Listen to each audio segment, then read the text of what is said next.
बेघर अफगानों पर टूटा खamenei का कहर, ईरान छोड़ने को मजबूर हुए लाखों लोग।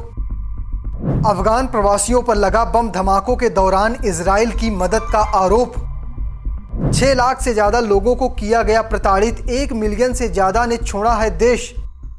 ईरान में अफगान प्रवासियों की हालत एक बार फिर से अंतर्राष्ट्रीय स्तर पर चिंता का विषय बन गई है। ईरान ने अफगानों पर पिछले महीने हुए हवाई हमलों में इजराइल के लिए जासूसी करने का आरोप लगाया है और इसी के साथ उसने बिना दस्तावेज वाले प्रवासियों के खिलाफ निर्वासन अभियान में तेजी ला दी है। इसके चलते 1 जून से अब तक 10 लाख से अधिक बेसहारा लोगों को अफगानिस्तान लौटना पड़ा है, जिनमें लगभग 6,27,000 को जबरन निकाला गया है। संयुक्त राष्ट्र और मानवाधिकार संगठनों ने इस कदम को लेकर गंभीर चेतावनियां दी हैं। तो चलिए आपको इस वीडियो में इस खबर के बारे में विस्तार से दिखाता हूं। अंतर्राष्ट्रीय स्तर पर अफगान प्रवासियों को निकालने की चर्चा तेज हुई तो ईरानी अधिकारियों ने इस पर बड़ा दावा किया है। तेहरान ने दावा किया है कि कई अफगान नागरिकों को जासूसी के आरोप में गिरफ्तार किया गया है और उनके पास बम और ड्रोन निर्माण के जुड़े दस्तावेज और सामग्री भी प्राप्त हुई है। हालांकि इन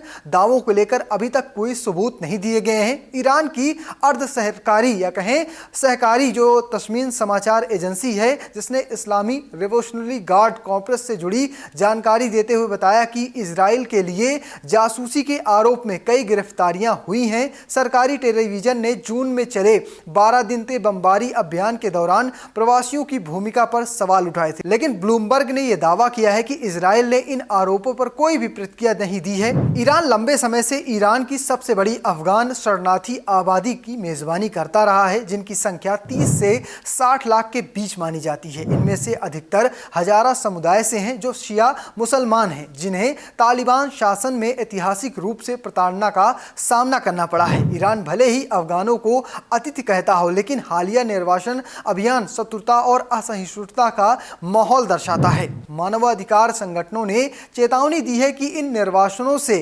अफगानिस्तान पर गंभीर मानवीय संकट खड़ा हो सकता है। यूएनएचसीआर ने कहा है कि अफगानिस्तान पहले से ही गरीबी, प्रतिबंधों और दशकों की जंग से जूझ रहा है। ऐसे में शरणार्थियों की वापसी से हालात और भी बिगड़ सकते हैं, खासकर इसलिए भी क्योंकि ईरान में काम करने वाले ये प्रवासी अपने परिवारों को नियमित रूप से पैसा भेजते थे, जो अब बंद हो जाएगा। ईरान में अफगानों को पहले भी उच्च शिक्षा, औपचारिक रोजगार और नागरिकता जैसे अधिकारों से वंचित रखा गया था, जब तक कि किसी एक अभिभावक की नागरिकता ईरानी न हो, और ईरान शरणार्थियों के बच्चों को नागरिकता नहीं देता है। अधिकतर अफगान केवल निर्माण और अनौपचारिक क्षेत्रों पर कम वेतन वाली नौकरियां ही करते हैं। एमनेस्टी इंटरनेशनल ने इन निर्वासनों को अंतर्राष्ट्रीय कानूनों का उल्लंघन बताते हुए गैर वापसी सिद्धांत का हवाला दिया है, जिसके तहत किसी व्यक्ति को ऐसे देश में वापस नहीं भेजा जा सकता जहां उसके मानवाधिकारों के उल्लंघन का खतरा हो, विशेष रूप से महिलाओं और लड़कियों के लिए। ये तो और भी खतरनाक है, जिन्हें तालिबान शासन में शिक्षा और काम करने के अधिकार से वंचित रहना पड़ेगा। हालांकि तालिबान ने ईरान से निर्वासन की प्रक्रिया को धीमी करने की अपील की है, लेकिन निर्वासन अफगानों ने बताया है कि उन्हें ईरान के शहरों से जबरन उठाकर हिरासत केंद्रों में ले जाया गया और फिर इस्लाम कला सीमा तक भेजा गया। लौटने के बाद वो खुद को एक ऐसे देश में पाते हैं जहां ना तो रोजगार है, ना ही घर है और ना ही आवश्यक सुविधाएं हैं। ये संकट भविष्य में पूरे क्षेत्र में अस्थिरता को उत्पन्न कर सकता है। फिलहाल आप कैसे देखते हैं इस कार्रवाई को, कमेंट बॉक्स में लिखिएगा और पेज को फॉलो करना, चैनल को सब्सक्राइब करना बिल्कुल भूलिएगा। धन्यवाद।